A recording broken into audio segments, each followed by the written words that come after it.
Olá, queridas e amáveis pessoas do YouTube, sejam bem-vindos a mais um vídeo aqui no canal Mais o React. De novo lá dos professores no Cortes do Flow. Professores explanam o maior problema da educação. Vamos usar esse corte para falar sobre educação, pedagogia e escolas no Brasil, beleza? Mas antes, não se esqueça de deixar o engajamento que você puder e quiser. Likes, comentários, compartilhamentos sempre ajudam demais o nosso trabalho. Se você não é inscrito ainda e gostaria de continuar acompanhando os vídeos, se inscreva, tem vídeo quase todo dia aqui no canal. E vai me ajudar a chegar a 1000 inscritos aqui no canal, que vai ajudar muito o meu trabalho a continuar, beleza? Então é isso, faça o que você quiser e o que você puder, mas você gasta milissegundos, saiba disso. São poucos segundos para você curtir, se inscrever, comentar, compartilhar. Comentar demora mais um pouquinho, mas são poucos segundos, não vai fazer diferença e vai me ajudar demais. Então vamos lá. De novo um corte aqui sobre educação. Esse tema que eu sempre falo é muito difícil, porque é um tema complexo. Muitos de nós temos respostas no senso comum. Muitos de nós já criamos hipóteses na nossa cabeça de como resolver a educação. Mas vou te falar que a educação precisa de muitos ajustes para ser resolvidas. E muitos desses ajustes, às vezes, são próprios de uma escola. Às vezes, uma escola está dentro de uma realidade que ela vai precisar de ajustes para melhorar, que só aquela escola precisa. Lembre-se que a gente mora num país continental chamado Brasil. Existem várias escolas, existem milhões de alunos, existem milhões de professores, existem realidades diferentes. Então, eu sempre dou esse passo atrás um pouquinho para você que entenda o que eu vou falar durante o comentário do React. Entenda que eu não vou querer estar dando uma desperto de gênio, de mais inteligente que todo mundo. Vou querer sempre trazer para essa realidade de, gente, educação muito mais complexa do que parece. Não existe uma fórmula de bolo pronto para resolver a educação, beleza? Mas chega de falar, vamos lá pro vídeo. Agora, a minha alternativa pro crescimento, Qual é a sabe? tua, Em vez Eva? dessa diferença... Vamos criar políticas públicas aqui no Flow. Não. Até voltando lá pra minha experiência lá da Olimpíada de Biologia. Quando tava lá, digamos que, sei lá, na Dinamarca. E aí, pô, trocando uma ideia com os professores, pô, são 80 países que participam da Olimpíada, o pessoal do mundo todo. E aí, quando eu falava, pô, dou 70 tempos de aula, o cara, hã? Não, tá errado. Isso, exato. Tá errado. Não, 70 tempos de aula. Não, tá errado. Aí, ei, vem aqui. Fala pra ele a história. Cara, eu parecia um macaco numa jaula, assim, no zoológico. Tô numa... Imagina. Então você não sabe o nome dos seus alunos? Eu falei, não. Mas então você prepara a aula quando? Não Exato. preparo. E aí, por que eu tô falando isso? Porque aí vem, por exemplo, a galera do Japão, a galera dos países lá, Finlândia, Noruega, etc., né, que são as referências aí, né, da moda da educação, e fala, não, cara, o professor da nossa escola é professor de uma escola e dá, sei lá, 10 tempos na semana. Então, qual é a realidade do Japão? O cara chega lá na escola, 8 da manhã, faz educação física com os alunos. 9 da manhã, ele e os alunos, todo mundo toma o café da manhã junto. E aí ele vai pro escritório dele. Aí orienta alguns alunos. Aí à tarde tem 2 aulas práticas. E aí termina, vai para no outro dia, dá 2 aulas teóricas numa turma. Uma realidade muito próxima do que a gente tem na universidade, talvez aqui, né? Do professor tá lá no seu escritório e que vai dar uma aulinha ou outra para os alunos. Então, por isso que muita gente, às vezes, quando vê a realidade da educação brasileira, ela quer ser professora. Mas ela vê a realidade da educação brasileira, ela vai correr para fazer mestrado, doutorado para tentar a universidade pública. A universidade pública paga um bom salário, tem uma boa carreira, tem bons aumentos e te dá uma estabilidade, tipo, você tem uma estabilidade de horário. Você vai trabalhar bastante, não é que você não trabalha muito, não. Mas você trabalha no horário agradável para você ser professor. Você não tá dando aula todo dia, a todo momento. Você tem um tempo para, tipo, corrigir coisa, preparar a aula, ver o resultado da aula, orientar aluno, ter reunião com aluno, ter reunião com seus colegas professores, participar de movimentos sociais, dar coisa em extensão. É a carreira, não que é a melhor carreira, mas de professores, assim, das carreiras que a gente tem, eu, como um professor, da minha visão, eu chutaria que a carreira mais querida, assim, querida no sentido de querer. Tipo, todo professor, cara, gostaria de ser professor numa universidade pública, pensando em como a carreira funciona. Não tô falando dos seus desejos. Tem professores que querem continuar trabalhando em escola pública, mas eu falo, se oferecessem isso pra ele, de tipo, ó, você vai continuar na escola pública, mas agora é sua carreira. Tu vai dar esse número de aula por semana, tu não vai dar aula todo dia, tu vai ter orientação de aluno, tu vai ter tempo pra preparar suas aulas, tu vai ter tempo pra corrigir prova. Nossa, todo professor fala, caramba, e tu vai ser pago bem ainda, tá ligado? Nossa, todo professor, caraca, eu vou fazer isso pro resto da minha vida. Então imagina a qualidade de vida desse professor, né? E que assim, não ganha muito, tá, Júlio? Não ganha muito.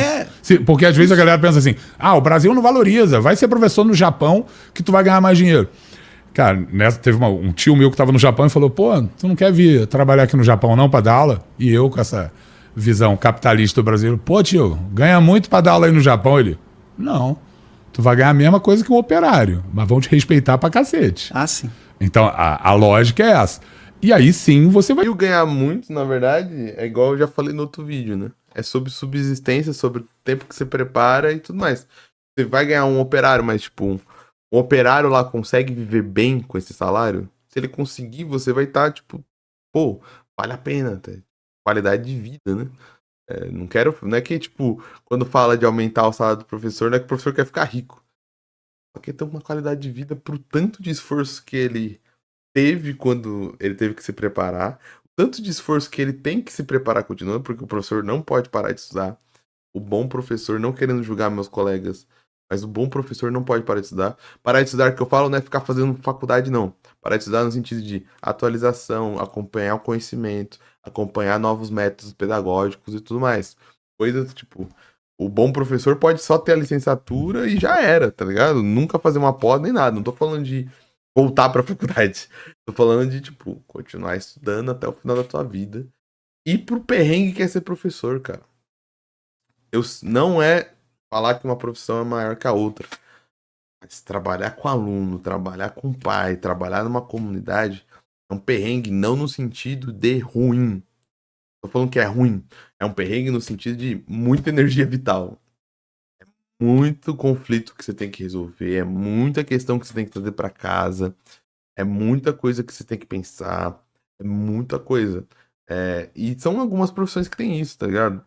Eu imagino que trabalhar no hospital deve ser um perrengue, não de ruim, mas no sentido de você ter tanta responsabilidade, tá ligado?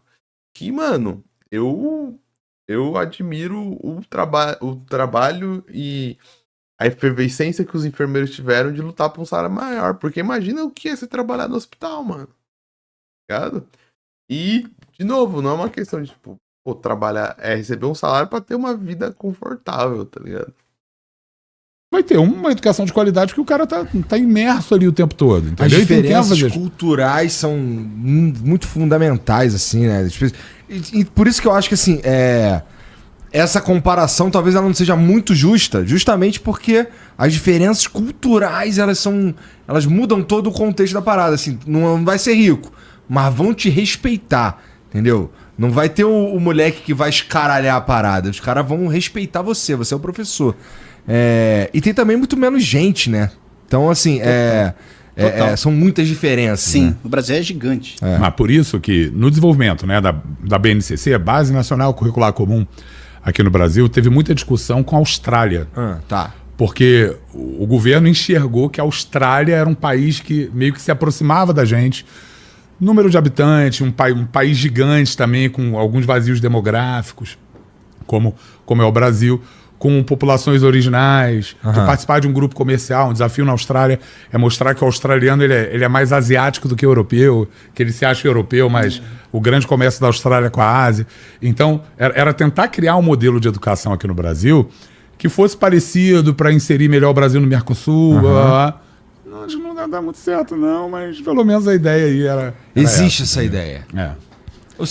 Tá sendo implementada, né? Será que porque o sistema lá é muito diferente daqui? Cara, não sei. Eu não manjo. Eu acho que o desafio mesmo de transformar... A gente sempre fala, educação tá uma bosta. A gente tem que mudar. Só que parece, cara, que todas as iniciativas de fato de mudança, cara, os professores são super refratários, a gente já tem aí no nosso dia a dia, na nossa tradição, um jeito de fazer E que, cara, mudar isso é quase que impossível. Tá. Então, às vezes mesmo, chega lá, não, você tem que trabalhar dessa forma, trabalhar os conteúdos tais e tais. E, cara, é quase impossível mudar. Então, eu vou dar de novo um exemplo da minha casa. Meu pai é professor. Cara, e é complicado, mas eu gostaria só de adicionar um contexto. Que eu percebi isso numa disciplina uma vez, e eu acho que é um pensamento muito interessante a gente ter. Essa questão da educação tá uma bosta, é uma coisa que a gente fala muito, mas ela é uma frase que muitas vezes não é uma frase maldosa, mas que falta a gente ver o contexto histórico brasileiro. Porque, querendo ou não, a gente gostando ou não, a educação avançou pra caramba, mano. E isso não quer dizer que a gente não deva criticar e continuar melhorando. Mas a gente, às vezes, eu acho que talvez essa falta de olhar para um pouco da história na educação, que é a área que eu tenho mais contato, então posso falar, nos desanime mais e nos tire muita força. E seria muito interessante se a gente olhasse e visse que, cara, apesar de estar muito ruim, a gente tem que lutar para melhorar, a gente tá avançando. Como história. Eu tô falando de um país que há 100 anos atrás a educação era segregada. Há 100 anos atrás a gente nem tinha escola para todo mundo. Tá ligado o que eu tô querendo dizer? Há 100 anos atrás a gente tinha professores que davam castigos físicos. Abusavam intelectualmente e fisicamente dos seus alunos. Tá? Até anos atrás a gente não tinha pessoas que conseguiam chegar nas universidades públicas e privadas como a gente consegue hoje. Tô querendo dizer que, tipo, não é que a educação atual é maravilhosa. Mas a educação, cara, a gente já passou por uma história de avanço gigantesca na história do Brasil. E que talvez a gente tivesse pensar isso como uma proposta de até motivação. Não como coach. Mas motivação no sentido de, cara, a gente tá fazendo parte de mais uma fagulha histórica. Tipo, a educação não tá uma zona desde sempre. A educação tá... Pô, o avanço que a gente teve, tá ligado? Hoje em dia a gente tem praticamente todo mundo que deveria estar inscrito no ensino fundamental virtualmente está, sabe? É que nunca vai ser 100% porque a gente tá falando de estatística. Estatística nunca é 100%. Mas todo mundo... A gente já tem escola para todo mundo no ensino fundamental. No médio a gente tá chegando quase lá. A gente tem uma alfabetização, cara, gigantesca. E a gente pode discutir, não, mas tem pessoa que não sabe interpretar, tudo bem. Mas, cara, é sempre importante a gente lembrar. Eu não tô fazendo aqui só pra ser o diferentão, não. Eu tô falando aqui porque é um conselho pra mim mesmo também.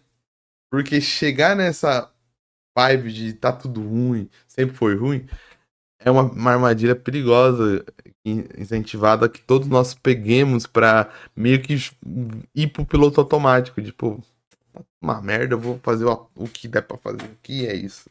Obrigado. Professor, meu pai se aposenta semana que vem. Porque meu pai tem 74 anos, dá aula ainda no estado, e semana que vem ele faz 75 anos. E aí vai sair pela expulsória. Cara, quando veio a pandemia, pô, pai, tu tem que dar aula aqui no Google Meet. Como? Meu pai abre o computador para jogar paciência. Como? Cara, não havia condição. E aí ele falou, pô, filho, eu agora tenho que me aposentar mesmo, porque agora com esse novo ensino médio eu tenho que dar aula de biologia também. E meu pai é professor de química. Então não só de química e biologia, filho, eu não sei disso não. Cara, como é que eu vou chegar para um cara de 74 anos que dá aula, sei lá, há 50 anos? Olha só, tu tem que mudar a tua aula. Olha só, tu tem que ensinar agora isso. É complicado demais. É, fudeu. Não vai rolar. Não, a gente, por exemplo, a gente tem eu tenho uma empresa de ensino digital que a gente pega professor e bota às vezes no quadro, aquele quadro bonitão, tecnológico, Tá. e o cara não usa, ele não quer tocar. Cara. Quadro digital que a gente chama, né? Ele não quer usar, por quê? Porque ele só usa giz. E aí, cara, é um trabalho de desconstrução mesmo com ele que a gente tem que fazer para que ele realmente mude do giz, né, pro digital ali. Então existe essa questão do professor analógico e é do ser humano, é da natureza humana tentar, pô, tô bem aqui, vou ficar por aqui. Claro, né? É da nossa natureza. Então, quando você faz mudanças, principalmente dentro da educação, você mexe com isso num país continental, com as suas diferenças, com os seus problemas políticos. Eu vi muita coisa assim de Sobral, por exemplo, que é uma referência hoje em educação, né? Tipo, pô, tem índices maravilhosos. A comunidade abraçou aquilo, né? Porque tem O que aconteceu de diferente lá pra... Sobral, resumidamente, o que aconteceu foi exatamente o que eu acabei de falar aqui. Ou seja, vamos começar a avaliar se realmente os alunos estão aprendendo, vamos criar um padrão. Se ele não estiver aprendendo, vamos criar aulas de reforço para acompanhar esses alunos. E, obviamente, você tem um apoio político muito forte. E aí deu certo. E rápido, né? Porque a galera acha que, às vezes, a educação demora décadas para ser... Mas em 3 anos, Sobral já mudou os seus índices na Provinha Brasil, em 3 anos de medida, de tipo, cara, vamos começar a unificar e ter vontade. O que acontece, e essas histórias, você lê assim e fala, caramba, olha que loucura. Às vezes você pensa, pô, o Brasil não tem futuro. De mudança de governo, que o cara quer destruir tudo que o cara fez no governo passado e que estava dando certo. No Rio aconteceu isso. Não sei se foi eu vi algum caso no Rio de Janeiro que, pô, tava dando certo... E teve que tirar... Porque você... vai demitir... Eu lembro... Foi um cara do Rio, cara. Eu esqueci o nome dele agora. Mas o que aconteceu? Quando ele assumiu a Secretaria de Educação, a primeira coisa que ele fez foi tirar os diretores que eram ruins. Diretores de escolas que não iam na escola, que protegiam professores ruins, o professor não ia dar aula, o diretor deixava, enfim. E ele começou a tirar esses diretores. Do ensino público, eu tô falando, né? E ele disse que o maior tempo que ele passou foi indo na justiça responder por que ele tinha tirado o diretor. Ninguém chamava ele para discutir educação.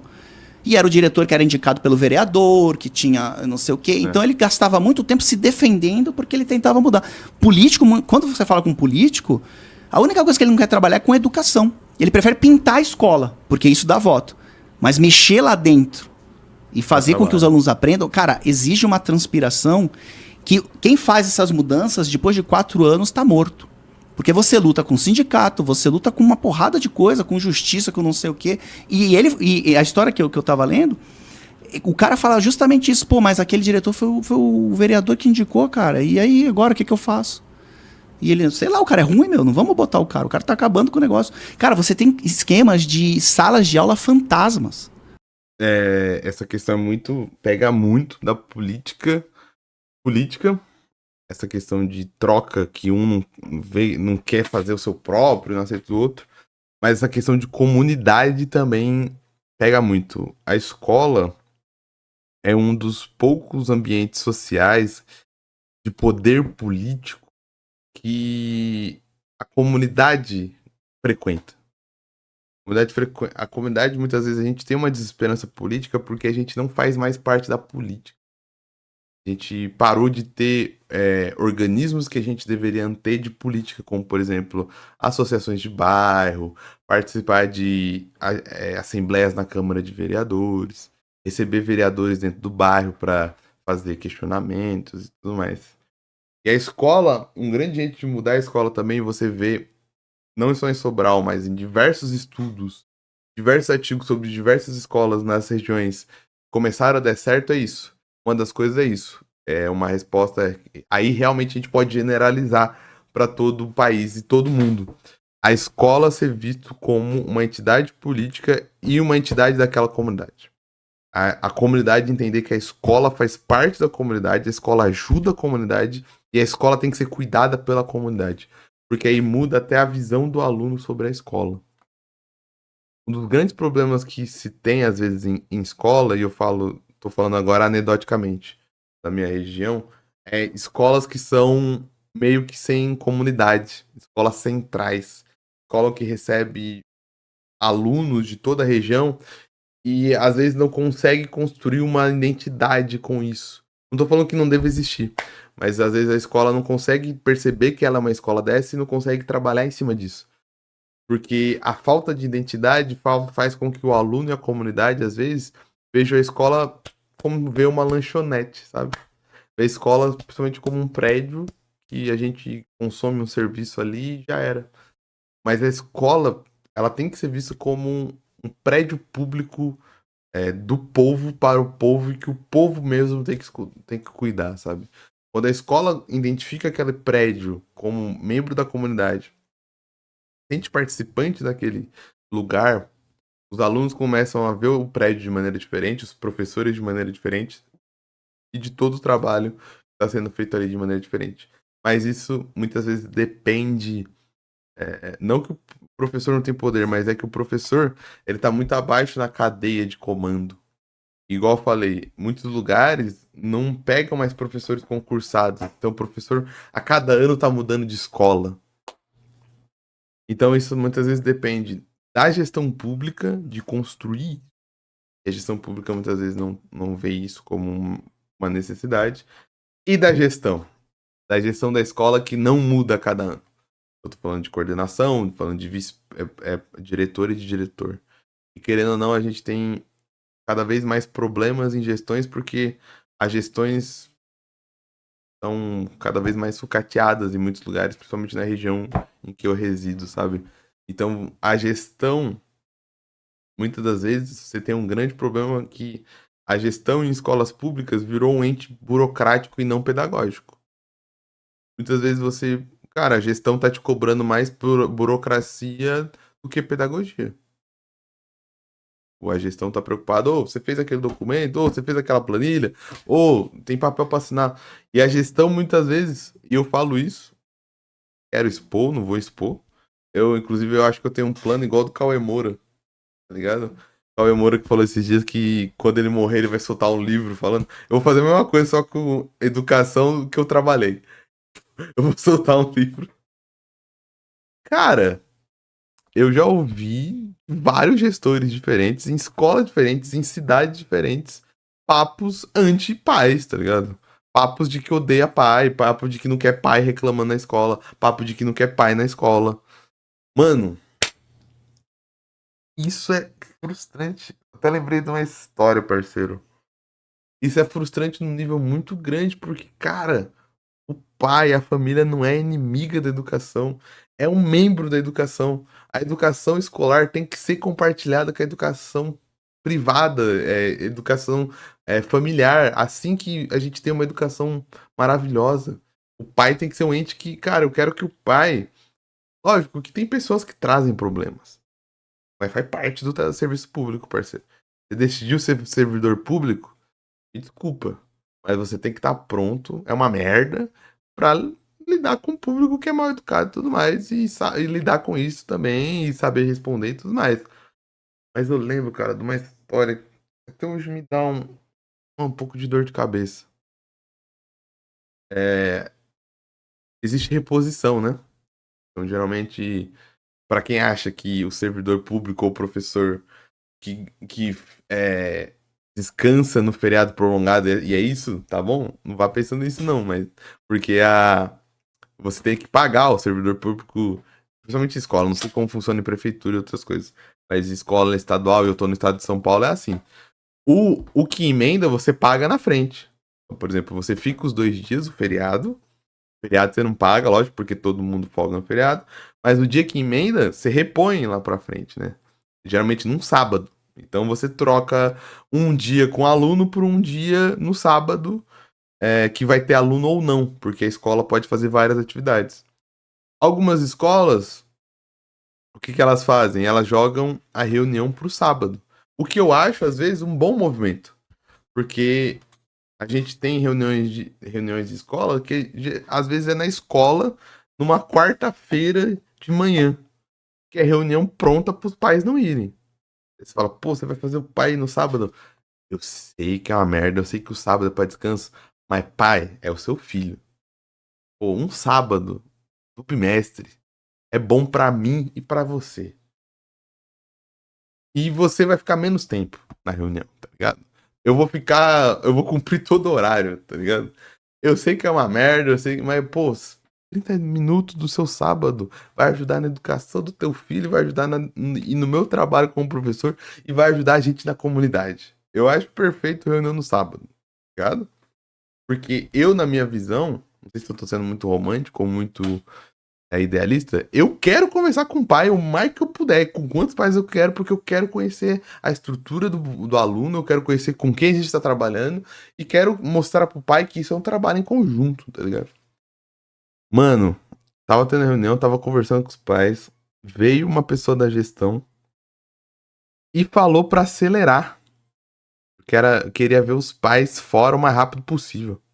Sendo que tinha tempo. Tipo, a escola ia ficar mais aberta mais tempo. Mano do céu, aquilo me deixou puto de jeito. Não que eu respondi, porque eu não sou essas pessoas que olham e respondem. Eu sou covarde. Mano, porque, pô, então o que a gente tá fazendo aqui, parceiro? É reunião dos pais. Se eu tiver que conversar com esse pai 20 minutos, eu vou conversar 20 minutos, parceiro.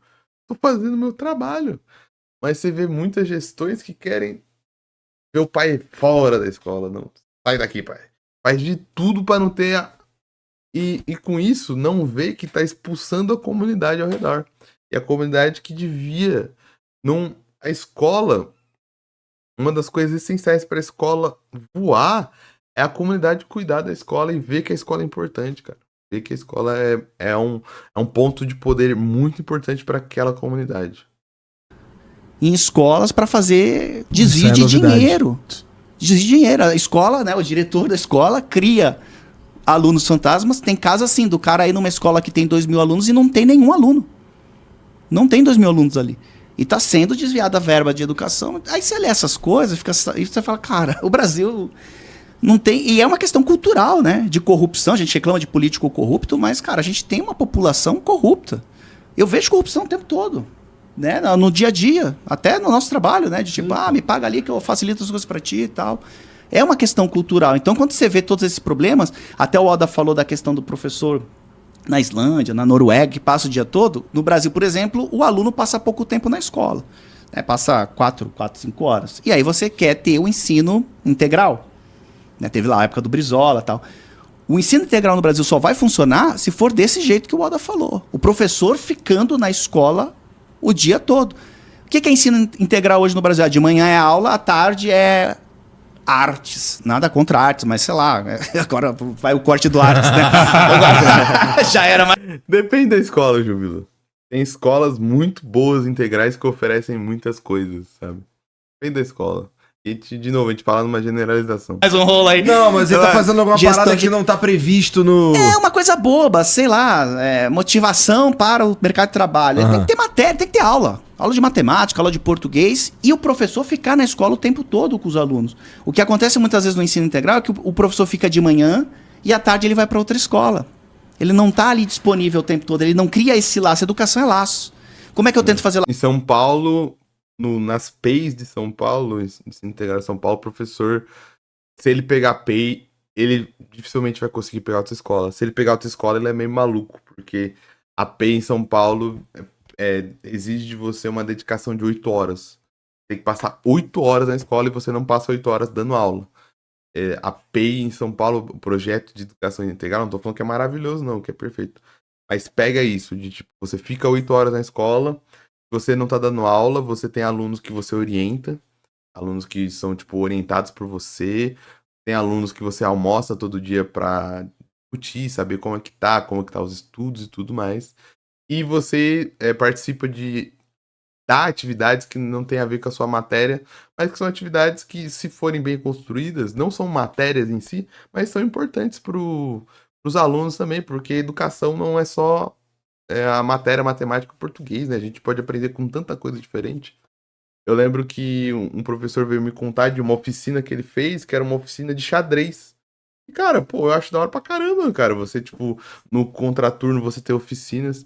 E até falando do Japão, né? O Japão trabalha assim, tipo, no contraturno eles têm clubes, eles têm oficinas, eles têm esportes e tudo mais, né?